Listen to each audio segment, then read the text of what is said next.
You're listening to Cards to the Moon, a podcast about trading cards from both a collector and investor perspective.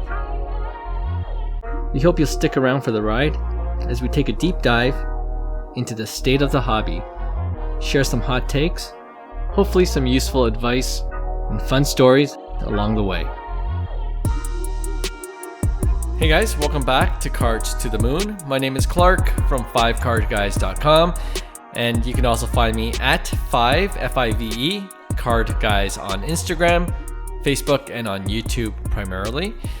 This is episode 311, and it is another Friday episode, and it will be a shorter episode today because I'm running solo again. But it's also a special episode because of the fact that this is number 311, which happens to be the number of one of the most iconic sports card in the history of sports cards. If you haven't guessed already, yes, it is the 1952 Topps Mickey Mantle baseball card. Now, I can't take credit for the idea of dedicating episode 311 to the most famous card, number 311. For that, I want to shout out Josh at Inspired Sports Cards for giving me the idea. So, what I thought I could do for this episode is just do a big quiz show segment, all focused on the 1952 Topps Mickey Mantle. And you guys, the listeners, can play along with me and see how you do. All right? So class, I got 5 questions for you. And here's question number 1, and I'll start off easy. While arguably the 1952 Topps Mickey Mantle baseball card is his most famous or most recognizable card of this Yankee great, it isn't considered his true rookie because he had a card in 1951. What was that card? Now, I don't think I need to give you that much time for this one. It is, of course, the 1951 Bowman Mickey Mantle rookie card.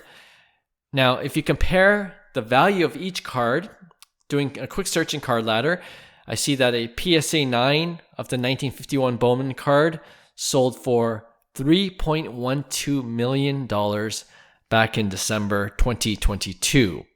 But we know the 1952 Topps always gets the major headlines.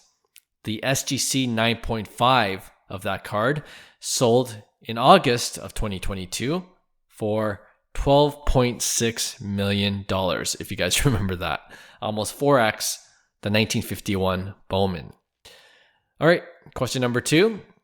So the legend goes that in 1952, when Topps produced this high number series set, which includes the iconic Mantle card, they actually made a lot more. So when the unsold inventory piled up, it's rumored that Topps dumped cases of these cards into which river? All right, the answer is the Hudson River in New York City. To be honest, I don't know if it's 100% true, but it sounds plausible to me. All right, question number 3. Now, whether the Hudson River story is true or not, there are very limited quantities of the 1952 Topps Mickey Mantle card available. And so even a PSA 1 graded card is pretty valuable. As of this recording, what did the last sale of a PSA 1 go for? And I'll give you a multiple choice for this one. Is it A, around $25,000, B, around $35,000, C, around $50,000, or D, around $75,000? If you answered B, around $35,000, you would be correct. On August 17, it sold for $37,500. And I know not all PSA 1s are equal. IAPL has a lot to do with it, but if you look at the card of the last PSA 1 sale, it looks pretty good. There is a crease, but it did go for $37,500. I believe there was another PSA 1 that sold a week earlier for $28,000. So it does really depend on IAPL a lot of the times with the lower grades. The pop count for a PSA 1 is currently 369. All right, question number 4. On the other end of the grading scale, how many PSA 10s are there in existence? I think this is pretty easy for some of you. The answer is 3.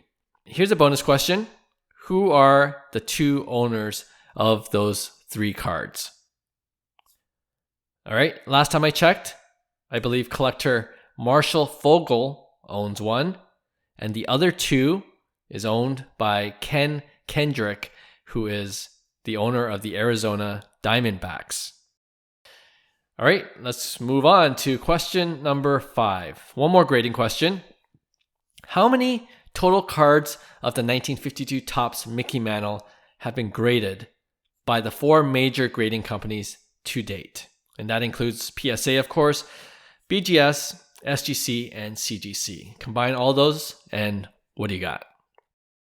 The answer, according to Card Ladder, is 2,927. So still under 3,000. And the majority is, of course, with PSA at 2,076, 147 with Beckett, 696 with SGC, and only 8 with CGC. All right, let me end off with one more bonus question. So if you flipped the card over, you'll see what Mickey Mantle's middle name is. What is his middle name? If you want a clue, it starts with a C. No, it's not Clark. His name, or middle name, is Charles. And I don't know how many of you guys read the back of baseball cards, but other info about Mickey Mantle you'll find on card number 311, 1952 Topps, is his birthday, which is October 20th, 1931. His hometown, which is Commerce, Oklahoma. His position, which is outfield. His height, he's 5'11". His weight, 185 pounds. And he bats right and left. He's a switch hitter. And he throws right. Okay, you know everything about Mickey Mantle now as a player. And hopefully you know a little more about this iconic card itself. Let me know how you guys did on this special quiz show edition, episode number 311. You can just DM us at 5cardguys or at Cards to the Moon, all one word, on Instagram. And I'll include those links below in the show notes as well. All right, hope you enjoyed this short episode, but we'll have a brand new full-length episode for you as usual on Tuesday. I'll talk to you then. Bye. Hey, thanks for listening to Cards to the Moon. We'd really appreciate you subscribing to our podcast wherever you listen to your podcasts.